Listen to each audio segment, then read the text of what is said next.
Dear students, good morning.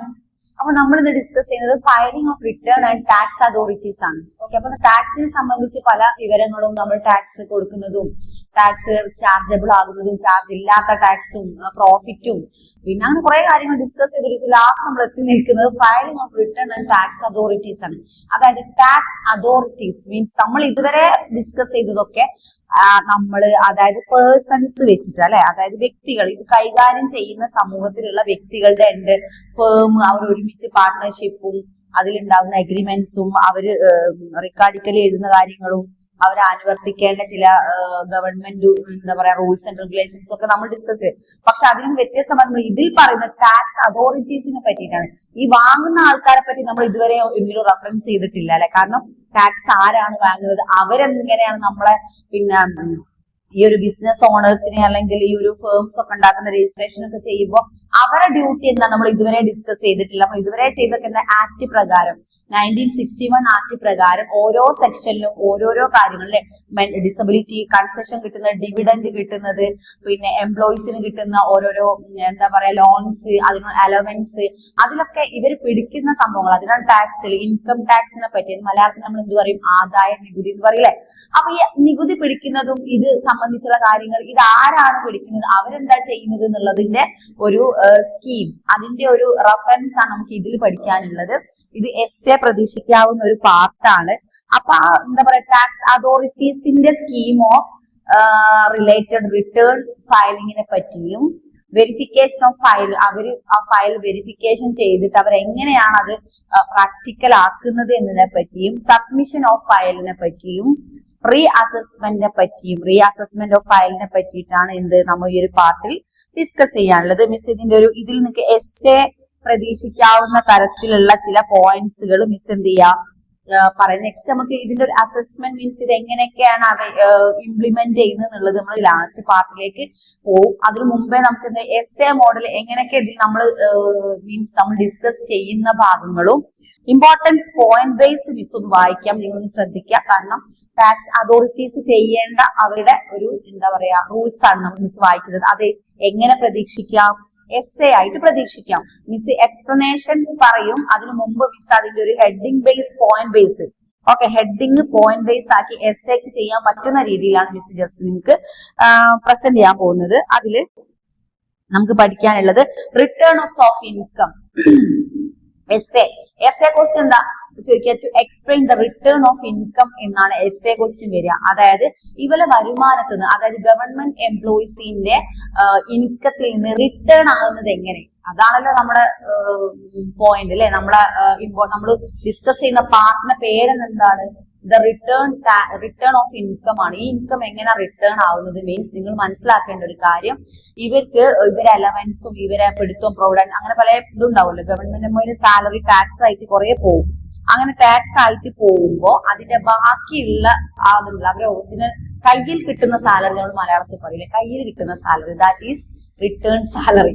കാരണം അവർക്ക് ഉപയോഗിക്കാനൊക്കെയുള്ള salary, പിന്നെ അവർക്ക് എന്താണ് മെഡിക്കൽ, നമ്മൾ ഡിസബിലിറ്റിന്റെ എന്താ പറയാ ഹാൻഡിക്യാപ്പ് ആൻഡ് ഡിസബിലിറ്റി ഒരു പാർട്ട് നമ്മൾ നേരത്തെ നമ്മൾ ഡിസ്കസ് ചെയ്തല്ലോ. അപ്പൊ അവർക്ക് പ്രത്യേകമായിട്ട് പിടിക്കുന്നുണ്ടല്ലോ ടാക്സ്, അവർക്ക് പ്രത്യേകം തന്നെ അലവൻസും കാര്യങ്ങളൊക്കെ ഉണ്ട്.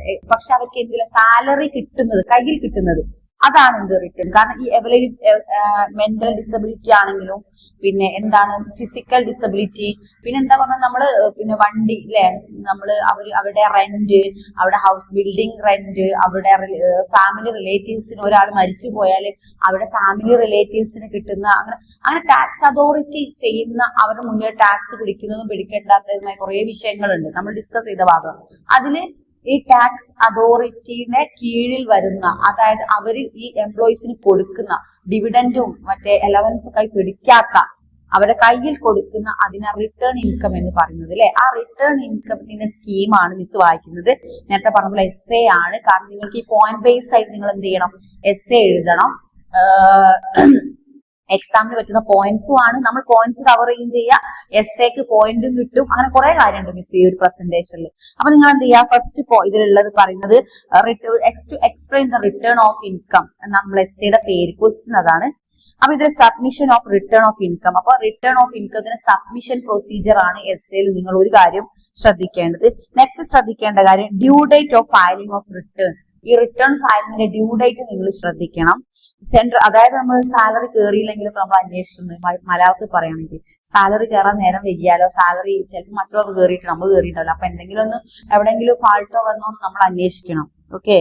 Next, central government empowered and exempt of requirement of furnishing return of income. Section 139 means 139 section pragaram the rules of Income Financial Act in 1961, that is the central government empowerment എന്നാണ് നമ്മൾ മൂന്നാമത്തെ point ആയി പറയേണ്ടത്. നിങ്ങൾ ഇങ്ങനെയൊക്കെ എഴുതിയാൽ എപ്പോ mark കിട്ടിയെന്ന് നോക്കിയാൽ മതി കേട്ടോ. കാരണം നിങ്ങൾ എവിടെ എന്ത് എഴുതുമ്പോഴും എന്ത് ചെയ്യണം, നമ്മൾ ഈ ഒരു ഇൻകം ടാക്സിന്റെ ഈ ഒരു പാർട്ട് നമ്മൾ കഴിഞ്ഞ് ലാസ്റ്റ് കൺക്ലൂഷൻ ഇതിലേക്ക് അത് നമ്മൾ കുറേ പാർട്ടുകൾ നമ്മൾ എന്ത് ചെയ്തു, ഡിസ്കസ് ചെയ്തു, നമ്മൾ പഠിച്ചു. എല്ലാം ഏകദേശം ഒരു ബിസിനസ്സിന് വേണ്ട എത്തിക്സും അതിന് വേണ്ട ഫോളോ അപ്പും നമ്മൾ അറിഞ്ഞിരിക്കേണ്ടതായ നമ്മുടെ പ്രാക്ടിക്കൽ ലൈഫിലേക്ക് ഉൾക്കൊള്ളാൻ പറ്റുന്ന തരത്തിലുള്ള പല നോളജും നമുക്ക് ഈ ഒരു പാർട്ട് ബേസിൽ കിട്ടിയിട്ടുണ്ട്. അപ്പൊ നമ്മൾ കൺക്ലൂഷൻ പാർട്ടിലേക്കാണ് വരുന്നത്. അതുകൊണ്ട് തന്നെ എന്താണ് ഇത്, പിന്നെ നിങ്ങൾക്ക് ജീവിതത്തിലേക്ക് പകർത്തേണ്ടതായ പ്രാക്ടിക്കലി അവൈലബിൾ ആയ മനസ്സിലാക്കാൻ പറ്റുന്ന കുറെ നോളജ് ആണ്.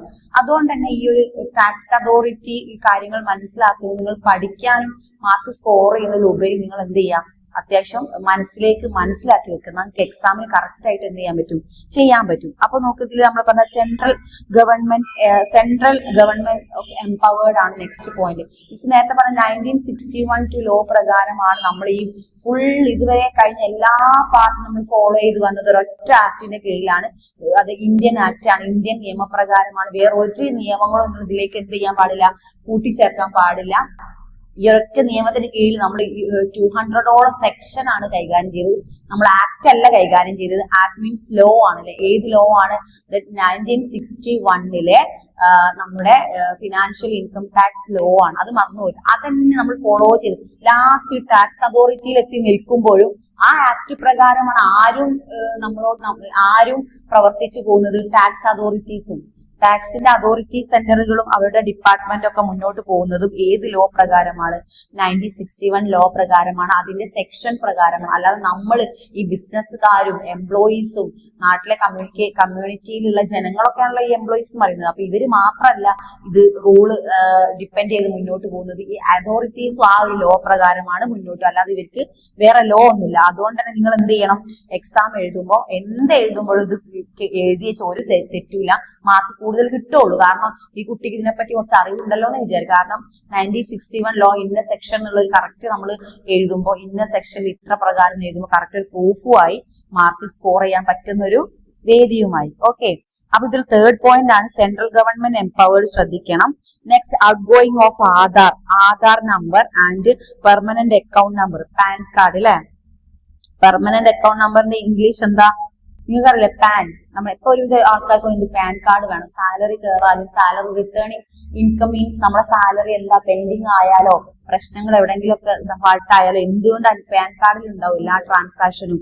പാൻ കാർഡ് പരിശോധിച്ചാൽ ഒരു വ്യക്തിയുടെ ഒരുവിധം ഇൻകമിന്റെ എല്ലാ കാര്യങ്ങളും മനസ്സിലാവും. അതുകൊണ്ടാണ് ഇതിൽ പാൻ കാർഡ് ഒരു പോയിന്റ് ആക്കി കൊടുത്തത്. അപ്പൊ നിങ്ങൾ അത് ശ്രദ്ധിക്കുക. Fourth point is pan card. Fifth point is Aadhaar card. Aadhaar number and Aadhaar card നിർബന്ധമാണ്. ഒരു പേഴ്സൺ നമ്മളെ ഇന്ത്യയിൽ ബിസിനസ് ചെയ്യുമ്പോൾ പേഴ്സണൽ ഐഡന്റി കാർഡ് നിർബന്ധമാണ്. അപ്പൊ identity card means voters ID അല്ല, ആധാർ കാർഡ് അല്ലെ. ആധാറിൽ ഇന്ത്യൻ സിറ്റിസണിലെ ആധാർ കാർഡ് നിർബന്ധമാണ്. ആധാർ നമ്പർ അല്ലെ, ആധാർ കാർഡിലെ ആധാർ നമ്പർ നിർബന്ധമാണ്.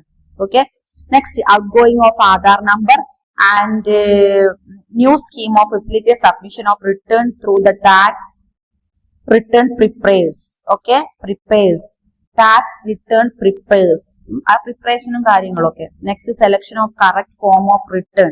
Selection of correct form of return എത്രാമത്തെ പോയിന്റ്? അപ്പൊ മിസ് പറഞ്ഞത് 7ാമത്തെ point. 8th point belated return എന്നുള്ള പോയിന്റ് സെക്ഷൻ 139, അതായത് 139 സെക്ഷനിൽ 1961 ലോ പ്രകാരമുള്ള revised return, defective return, belated return, power of board dispense and furnishing of documents. ഇതൊക്കെ എന്തിൽ ഉൾപ്പെടുന്നതാണ്? Income return. To explain the return income.